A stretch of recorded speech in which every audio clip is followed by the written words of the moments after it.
materi untuk saat ini ya. Eh, Melihat alirannya, kinematik aliran kinematik untuk melalui celah atau lubang, dan juga sebenarnya di situ ada peluap atau pelimpah. Meskipun pada dasarnya kalian sudah melakukan percobaan di laboratorium, percobaannya peluap ya. Kalian sudah melakukan percobaan itu ya. Ada pelimpah segi empat, pelimpah segitiga dan seterusnya ya. Ada ya. Nah, ini coba kita lihat nanti teorinya, tapi mungkin semoga bisa dijelaskan loh dalam waktu yang tidak terlalu lama ya, semoga. Nah, tentu yang pertama yang harus kita pahami bahwa kalau misalnya untuk aliran yang melalui sebuah lubang atau celah ya, jadi bisa saja lubangnya berbentuk segi tiga atau berbentuk lingkaran ataupun tidak beraturan. Nah, ini tentu biasa sisi hulu lubangnya itu bisa tajam atau dia dibulatkan bisa juga. Nah, tentu dalam hal pembuatan biasanya sisi tajam paling banyak digunakan ya untuk pengukuran zat cair. Nah, tentu kalau dilihat dari size-nya ya atau ukurannya, kita bisa mengkategorikan dia sebagai lubang kecil maupun sebagai lubang besar. Ini teman kalian baru masuk nih. Siapa yang baru masuk tadi itu? Mangkawani sama Putri Fitria. Ya, betul ya? Iya, Pak. Kawan.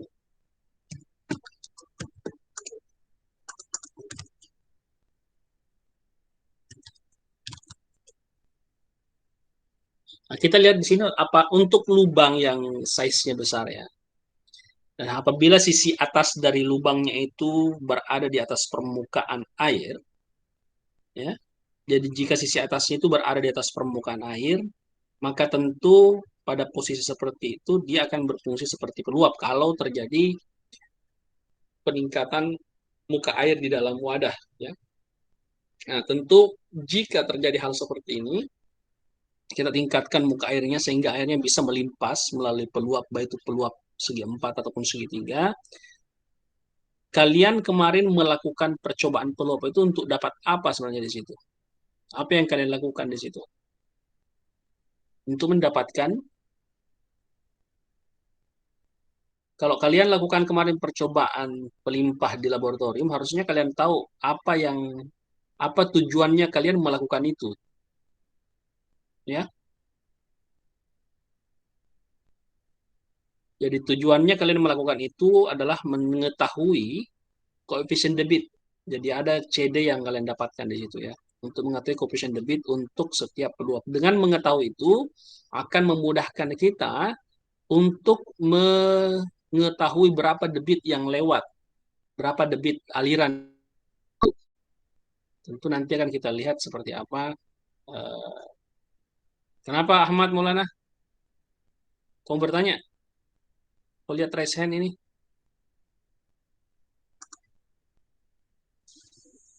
Ahmad Maulana mau bertanya atau apa? Enggak Enggak sih sengaja Pak, raise. Oh, udah saya terpencet Pak. oh ya. Nah, tentu dalam hal ini, kalau kita ingin lihat aplikasinya di dunia nyata ya, bahwa peluap ini akan banyak kita gunakan pada jaringan irigasi. Meskipun pada dasarnya juga dalam eh, pengendalian banjir juga biasa ada yang kita lihat ya, pada penggunaan pintu air, tapi kalau untuk menggunakan peluap, jarang sekali kita dapatkan di pengendalian banjir. Tapi banyak jadi irigasi. Nah, peluap dengan ukuran yang besar, ini yang kita sebut dengan bendung ya. Jadi kemarin sudah sampaikan kalau misalnya bendung sama bendungan adalah dua hal yang berbeda. Bendung menaikkan muka air. Nah, di situ biasanya kalau dari situ kita bisa mengukur debit ya. Jadi selain fungsinya untuk mengukur debit, juga fungsinya untuk bisa menaikkan elevasi muka air. Nah, kalau untuk tinjauan hidrolik bendungnya tentu akan dianggap sama dengan kalau kita melihat sebuah peluap atau pelimpah. Nah, peluap atau pelimpah ini biasanya dibuat dari plat ya. Kalau misalnya untuk bendung sendiri biasanya terbuat dari beton atau pasangan batu ya. Kalau misalnya di irigasi kita butuhkan untuk menaikkan muka air, kita gunakan bendung seperti itu.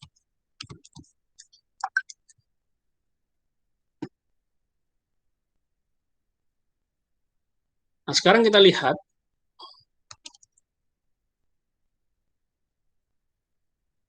kondisi seperti ini ya, bahwa jika kita lihat di sini ya, kedalaman zat cair di bagian hulu, jika ada wadah seperti ini, kemudian di sisi kanannya ada bocor seperti itu, tempat keluaran air, kedalaman zat cair di sebelah hulu, ya, dari sumbu lubang ini kita sebut dengan tinggi energi ya. Jadi tinggi energi sampai pada sumbu lubangnya, dari muka air di dalam wadah sampai ke bagian tengah dari lubang keluaran ya.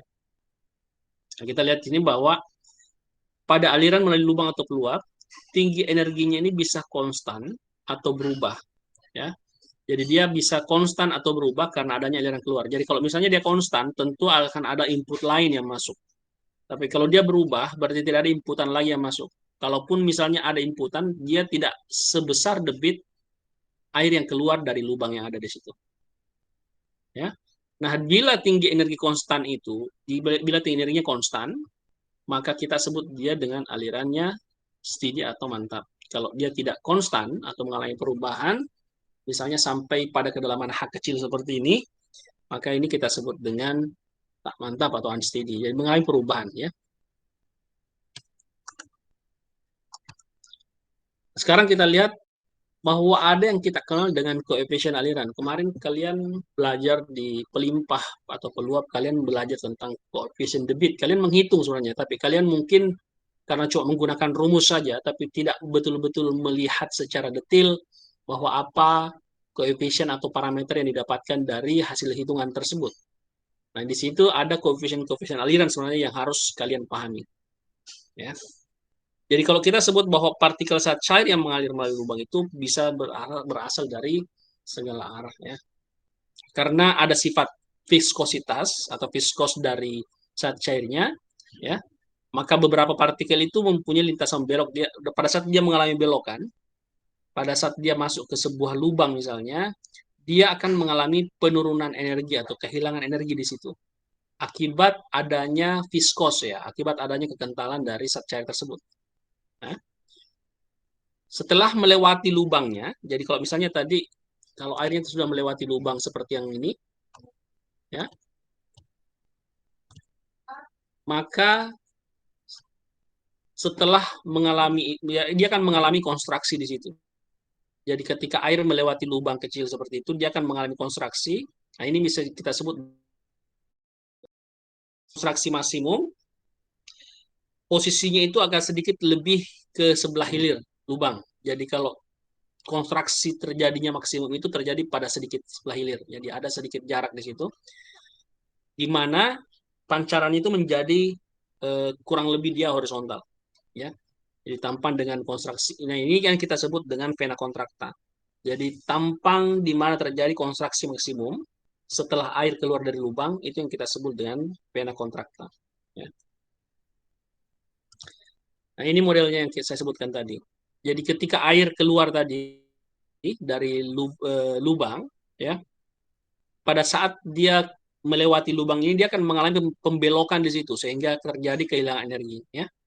Jadi dia akan mengalami kehilangan energi, dan di sini pada saat di sini akan terjadi konstruksi maksimum, mulai dia mengalami perubahan secara horizontal. Nah, di sini dia akan mengalami konstruksi maksimum sehingga titik ini kita sebut dengan vena kontrakta ya. Jadi pada aliran zat cair ini terjadi kehilangan tenaga yang menyebabkan parameter aliran akan lebih kecil dibanding pada zat cair yang ideal.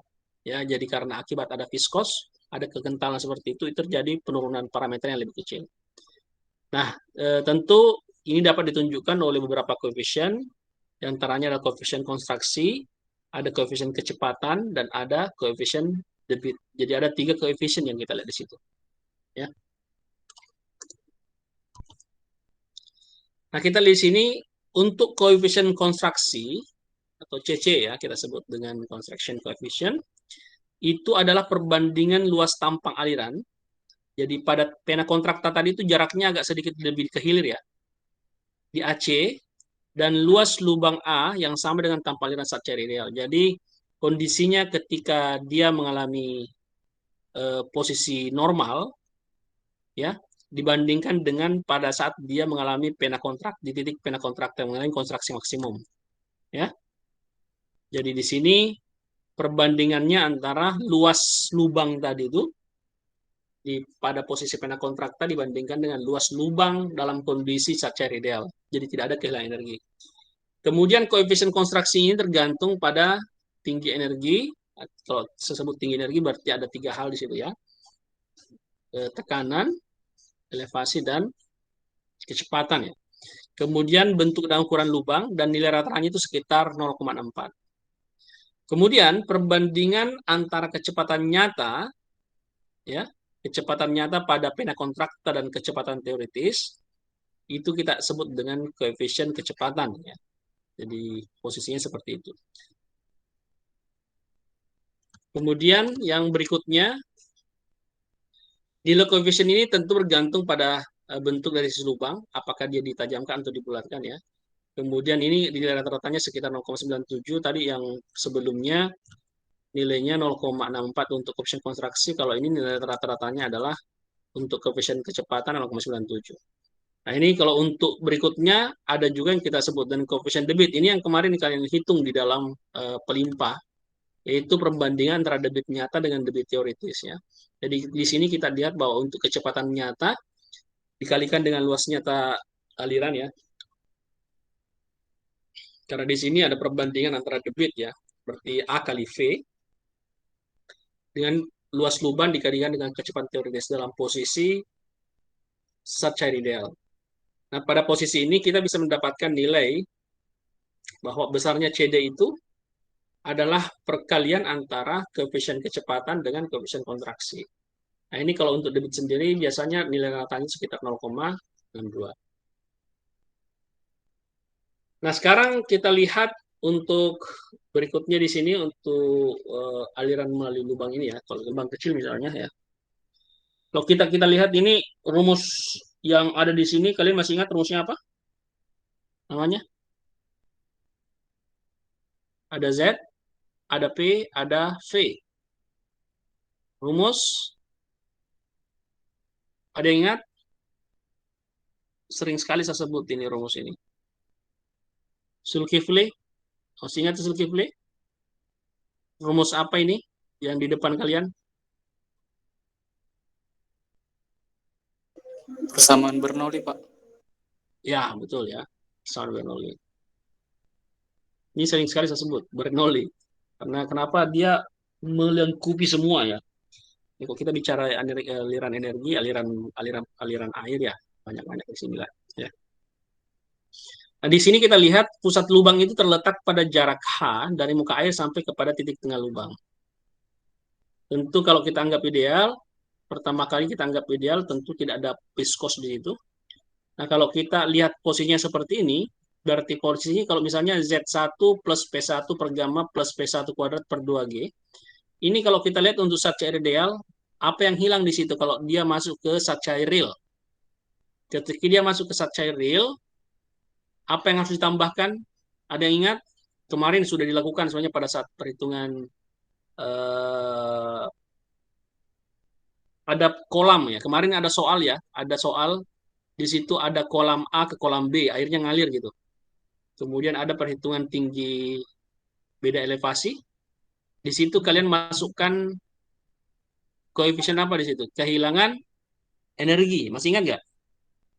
Kehilangan energi mayor dan kehilangan energi minor. Ada nilai yang kalian gunakan pada saat kalian menghitung eh, aliran dari satu kolam ke kolam yang lain. Nah ini kalau kondisinya dia saat cari ideal seperti ini, berarti koefisien kehilangan energi itu tidak kelihatan di sini, dia tidak hitung. Karena asumsinya adalah tidak ada viskosnya atau saat cairnya ideal. Ya. Nah pada posisi ini kita lihat kalau misalnya di titik 1, ya, di titik awal di sini yang di awal ini kecepatannya di situ adalah 0, ya, dan tekanannya adalah 1 atm ya, artinya atmosfer ya. Di titik 1 dan di titik C-nya. Jadi di situ tekanannya atmosfer. Ya. Karena posisinya seperti itu, maka tentu kita dapatkan bahwa karena V1 0, kemudian tekanan juga 1 atm, sama ya. Berarti set satunya tinggal set 2 plus V2 per 2G ya. Jadi ini tinggal elevasi bersama dengan kecepatan. Karena tekanan dianggap tekanan atmosfer di situ. Di kedua titik ini ya, titik 1 dan titik 2. Titik C di titik C ya, titik 1 dan titik C. Nah, di sini kalau kita lihat, kita bisa breakdown lagi. V2 kuadratnya menjadi 2G kali Z1 kurang Z2. Karena Z1, Z2 ini adalah perbedaan tinggi energi, maka dia adalah H ya. Makanya dia menjadi 2GH.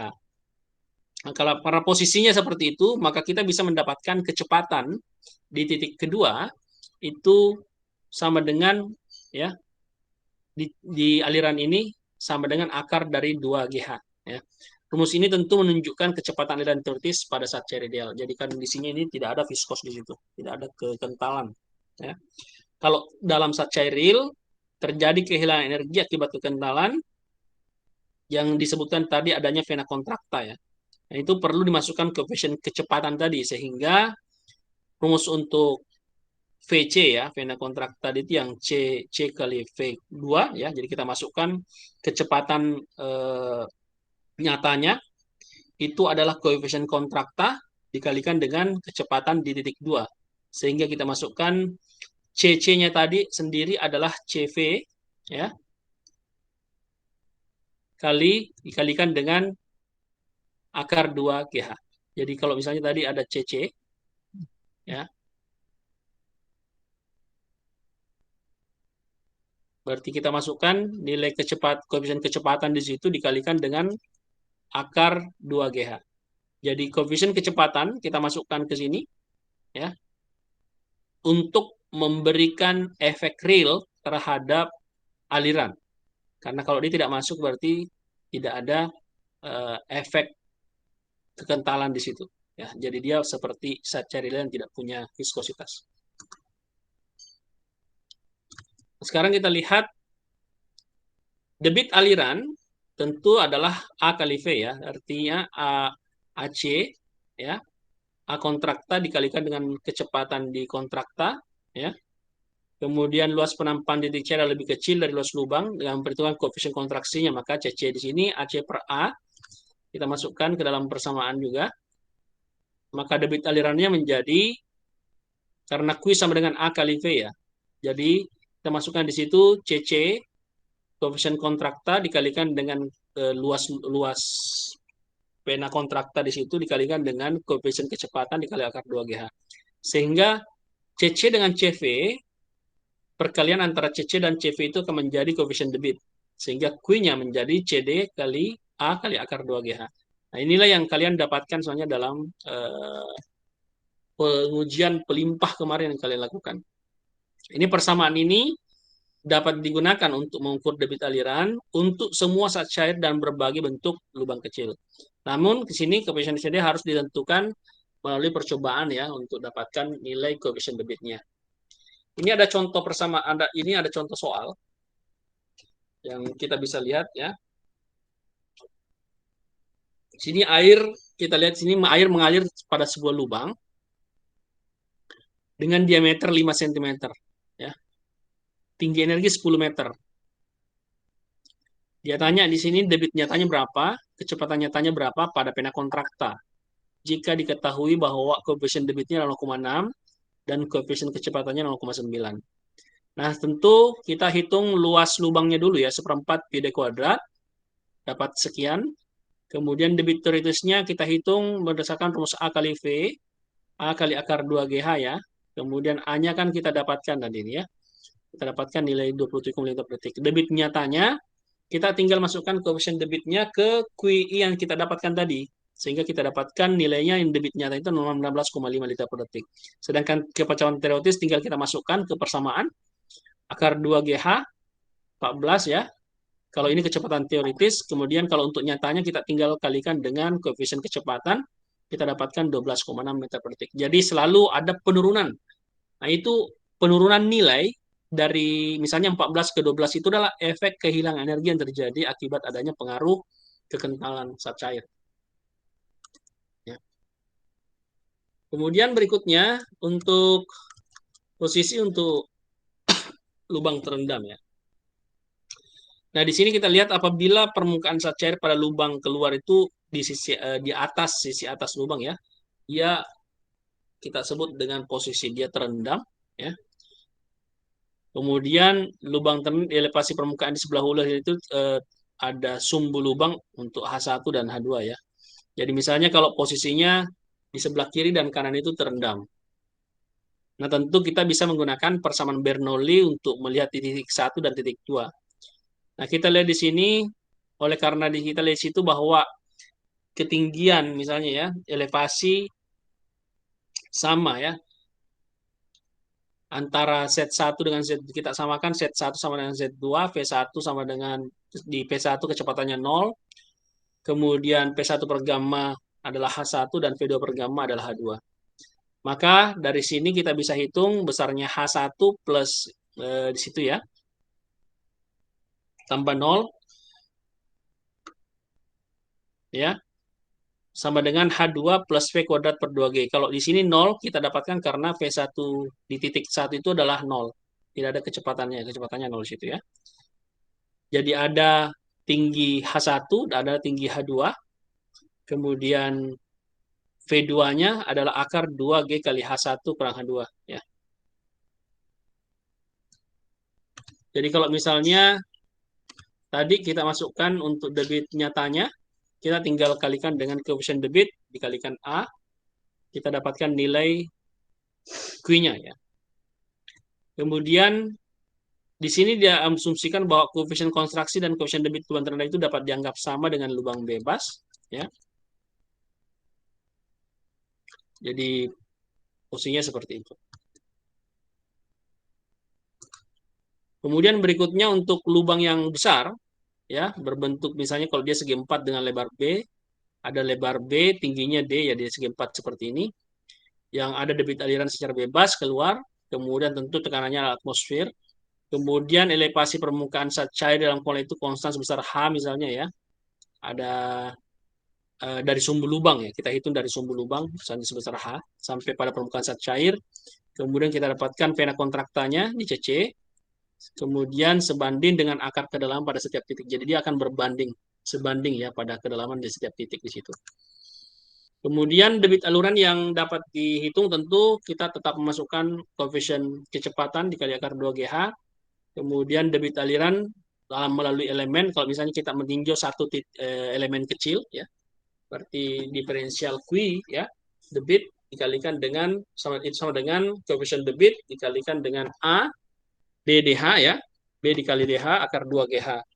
Nah, di sini untuk dapat debit aluran lubang kita melakukan integral terhadap Q ya, dari H terhadap H untuk persamaan Q, kita keluarkan koefisiennya ya, ada koefisien debit dan B dan 2G di situ, sehingga kita tinggal menyisakan H, sehingga kalau kita integralkan kita dapatkan nilai sebesar 2/3 CDB kali akar 2G H pangkat 3/2 kali ya, seperti ini ya.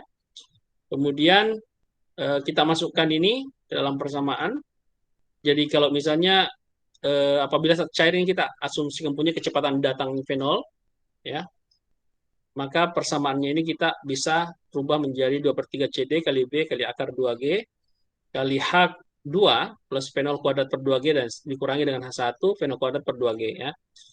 Nah, kemudian jika asumsinya bahwa elevasi permukaan zat cair di sebelah hilir berada di atas sisi lubang, jadi apabila kita lihat seperti itu, maka kondisi ini kita lakukan penurunan rumusnya seperti lubang kecil dan terendam ya, sama dengan sebelumnya tadi bahwa rumus debit alirannya adalah Q sama dengan CD kali H2 kurang H1 akar 2GH.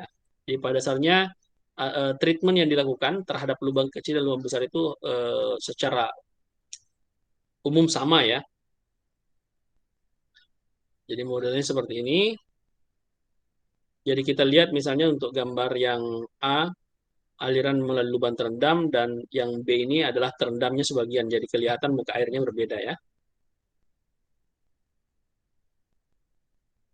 Nah, ini tentu kalau kalau misalnya dia analisanya merupakan gabungan ya. Jadi kalau untuk dia terendam sebagian atau luan terendam, dia gabungan dari keduanya ya. Jadi apabila elevasi muka air hilir ya, jadi hilir berada di atas sisi bawah lubang dan di bawah sisi atas, maka tentu kita sebut dia sebagai terendam sebagian. Kalau dia posisi seperti ini, kita lakukan analisis gabungan. Nah, tentu kalau misalnya ada Q1 bebas dan ada Q2 terendam ya. Jadi kalau kita lakukan ini, kita menghitung berdasarkan pada Q1 bebas misalnya pakai akar 2 GH 3/2 dikurang H1 pangkat 3/2 ya. Kemudian Q2-nya kita lakukan perhitungan ulang lagi seperti dengan rumus yang kedua ini yang CD kali B kali H kuadrat H2 dikurang H1 kali akar 2 GH. Jadi kita melakukan perhitungan 2 kali kalau dia posisinya dia terendam sebagian.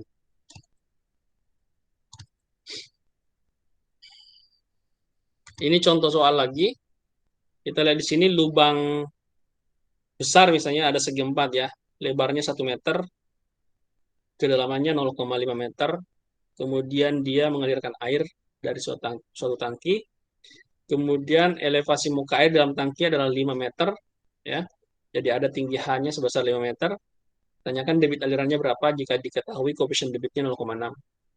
Jadi H1 5, sedangkan H2 adalah 5 plus 0,5 ya.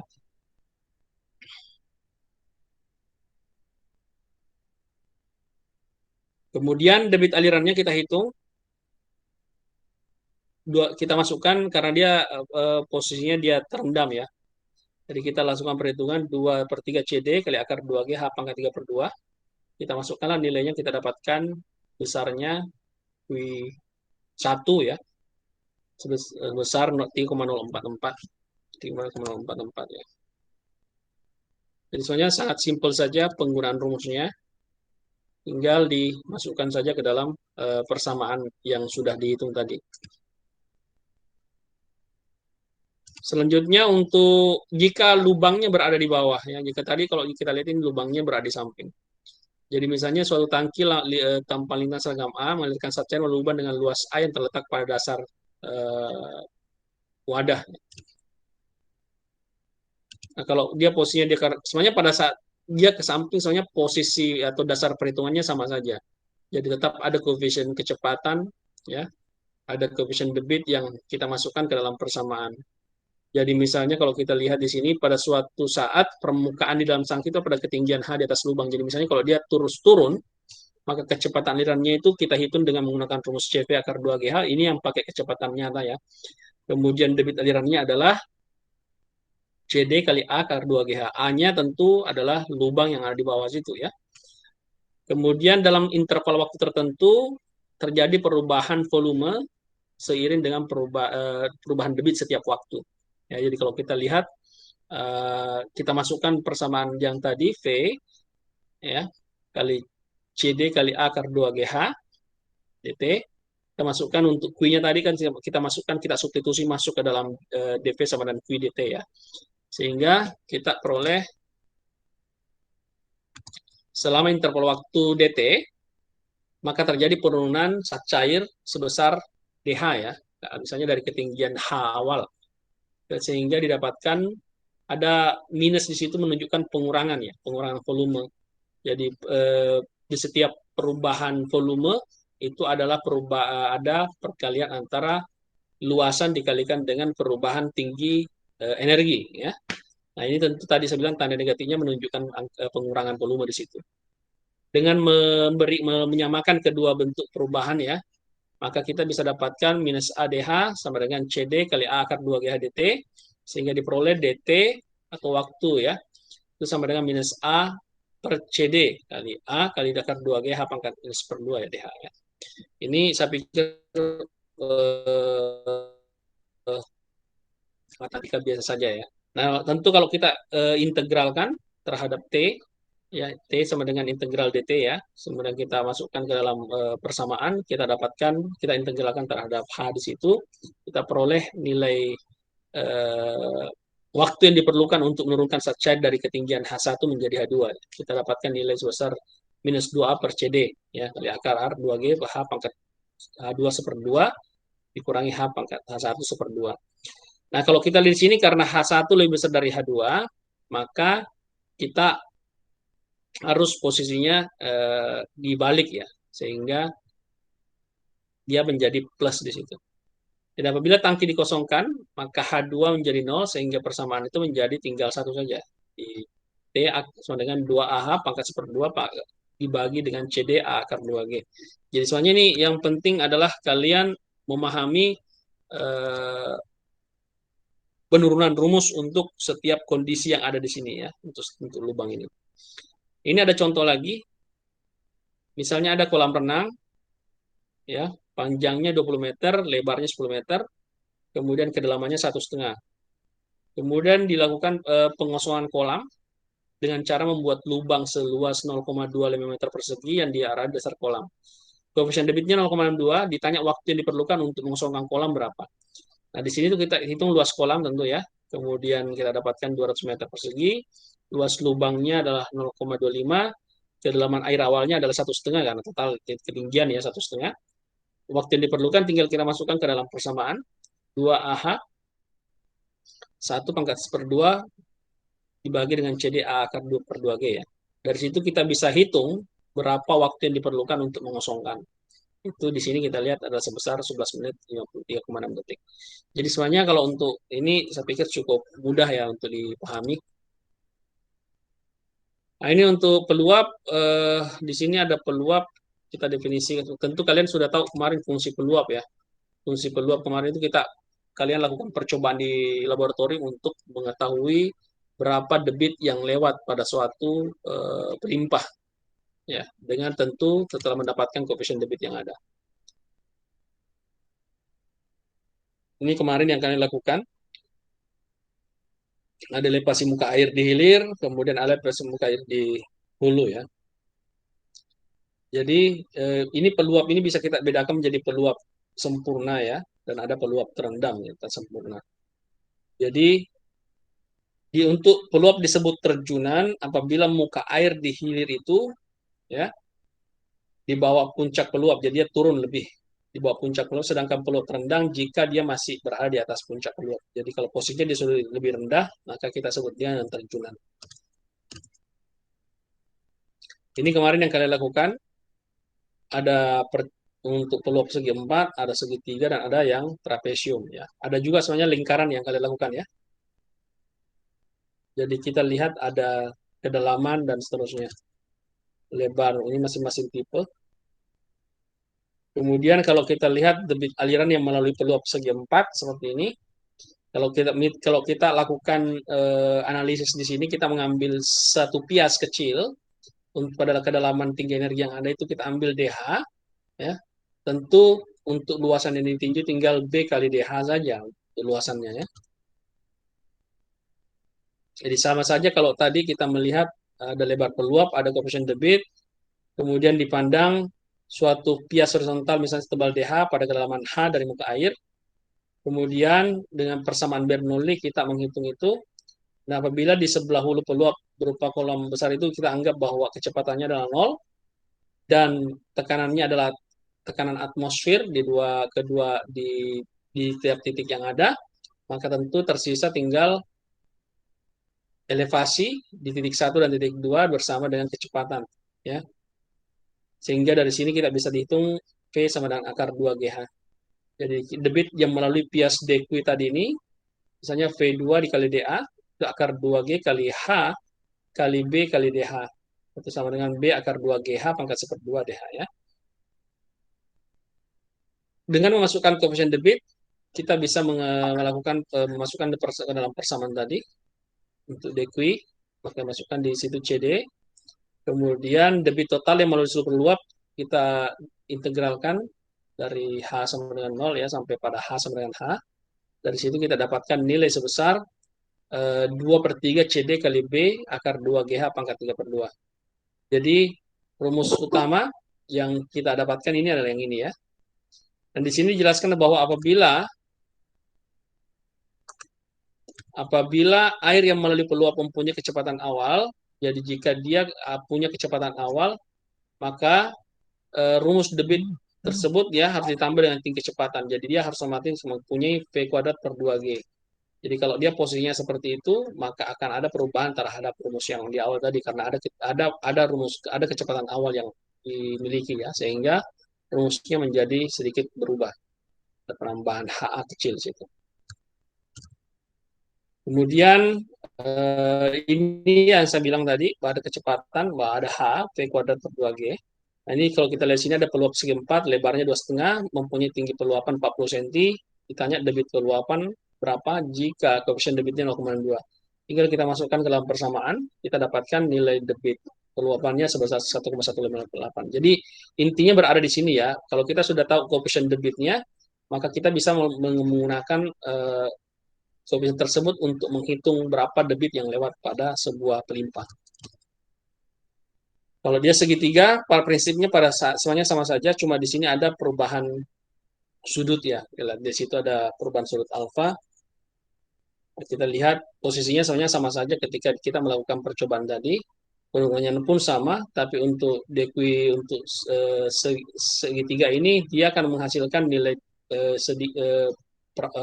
persamaan yang berbeda ya. Dia akan ada 8 dari hasil penurunan persamaan ini dia dapatkan nilai sebesar misalnya untuk Q-nya adalah 8/15 CD tangan alfa per 2 dan seterusnya. Dan di sini kita lihat apabila sudut alfanya berapa, CD-nya kita ketahui dan ada percepatan gravitasi, maka kita bisa dapatkan debit aliran sebesar ini. Ini ada contoh untuk peluap segitiga. Misalnya kalau sudut alfanya 90 derajat, nah untuk digunakan untuk mengukur debit aliran tinggi peluapan 25, koefisien debitnya 0,2, maka kita bisa langsung memasukkan ke dalam persamaan tadi. Ya, sehingga kita dapatkan nilai debit sebesar sekian ya. Berarti tentu parameter-parameter yang ada di sini harus kita ketahui di awal ya, untuk bisa mendapatkan hasil hitungan tersebut.